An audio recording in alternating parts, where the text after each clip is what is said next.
দর্শক, এই মুহূর্তে 4:37 এবং চট্টগ্রাম নেভি কনভেনশন হলের সর্বশেষ পরিস্থিতি হচ্ছে এখন যেই গাড়িগুলো রয়েছে, অর্থাৎ যারা এতক্ষণ পর্যন্ত নেভি কনভেনশন হলের ভেতরে ছিলেন, অনুষ্ঠানে এসেছিলেন, তাদের গাড়িগুলোকে এখন বের করা হচ্ছে। আমরা দেখতে পাচ্ছি কিছুক্ষণ পূর্বে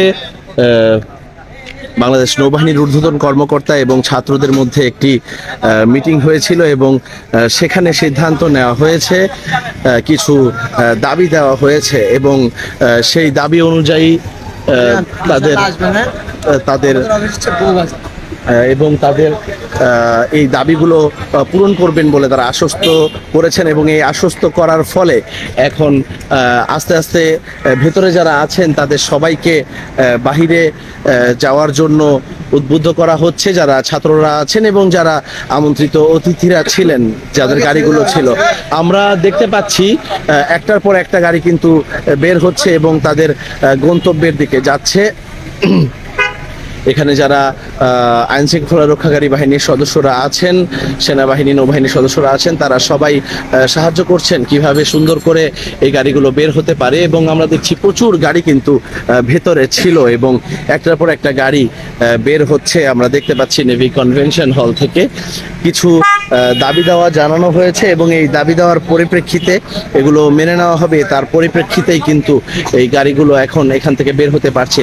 বের হওয়ার পূর্বে এই গাড়িগুলোতে যারা অবস্থান করছেন তাদের প্রত্যেককেই আলাদাভাবে কিন্তু চেক করা হয়েছে এবং এখন এই মুহূর্তে ভেতরে এখনো প্রচুর গাড়ি রয়ে গেছে এবং একটার পর একটা গাড়ি বের হচ্ছে বলে আমরা কিন্তু দেখতে পাচ্ছি।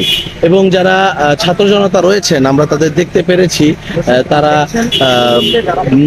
নেভি কনভেনশন হলের বিপরীত গেট, অর্থাৎ অন্য গেট যেটি রয়েছে সেই গেটে অবস্থান করছেন এবং এই গাড়িগুলো বের হয়ে যাওয়া পর্যন্তই কিন্তু তারা এখানে অবস্থান করবেন।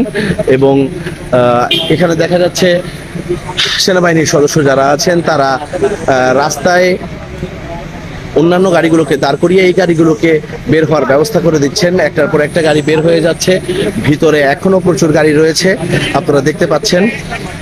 এবং বৈষম্য বিরোধী ছাত্র আন্দোলনের পক্ষ থেকে কিছুক্ষণ পূর্বে বলা হয়েছে যেই দাবি দেওয়াগুলো তারা দিয়েছেন সেগুলো আগামী পরশু দিনের মধ্যে যদি মেনে নেওয়া না হয় তাহলে এই নেভি কনভেনশন হলে তারা জবাবদিহিতার জন্য কিন্তু আবার এসে উপস্থিত হবেন। এখানে যারা আমন্ত্রিত অতিথি ছিলেন সেই অতিথিদের গাড়ি ছাড়াও আরো গাড়ি রয়েছে, যে গাড়িগুলো এখন বের হচ্ছে। দর্শক, আমরা জানতে পেরেছি এখানে আসলে আজ দুটো অনুষ্ঠান ছিল, একটি ছিল ওয়ালিমার অনুষ্ঠান এবং অপরটি ছিল বিয়ের অনুষ্ঠান। মূলত সমস্যা হয়েছিল বিয়ের অনুষ্ঠানটিতে এবং বিয়ের অনুষ্ঠানটিতে সমস্যা হওয়ার কারণে ওয়ালিমার অনুষ্ঠানে যারা এসেছিলেন সেই অনুষ্ঠানে আসা আমন্ত্রিত অতিথিরাও কিন্তু এতক্ষণ পর্যন্ত আটকে ছিলেন এবং বিয়ের অনুষ্ঠানে যারা এসেছিলেন তাদের সবাইকেও নেভি কনভেনশন হল থেকে বের করে দেওয়া হয়েছে এবং যারা ওয়ালিমার অনুষ্ঠানে এসেছেন তারাও কিন্তু একই সাথে বের হয়ে গেছেন এবং নেভি কনভেনশন হলের সর্বশেষ গাড়িটিও কিন্তু বের হয়ে যাচ্ছে। আমরা এখন দেখতে পাচ্ছি শেষ একটি গাড়ি রয়েছে, এই গাড়িটিও এখন বের হয়ে যাবে এবং বাকি যারা আছেন ছাত্র জনতা থেকে শুরু করে অন্যান্যরা সবাই আস্তে আস্তে এই স্থান ত্যাগ করবে বলে আমরা জানতে পেরেছি। বৈষম্য বিরোধী ছাত্র আন্দোলনের যারা রয়েছেন এবং অন্যান্য যারা এসেছিলেন এই অনুষ্ঠানে এবং আজ পুরো ঘটনা যেটা ঘটেছে তারা সবাই যারা উপস্থিত ছিলেন তারা সবাই অপর গেটে উপস্থিত আছেন এবং তারাও এখন এখান থেকে চলে যাবেন বলে আমরা জানতে পেরেছি।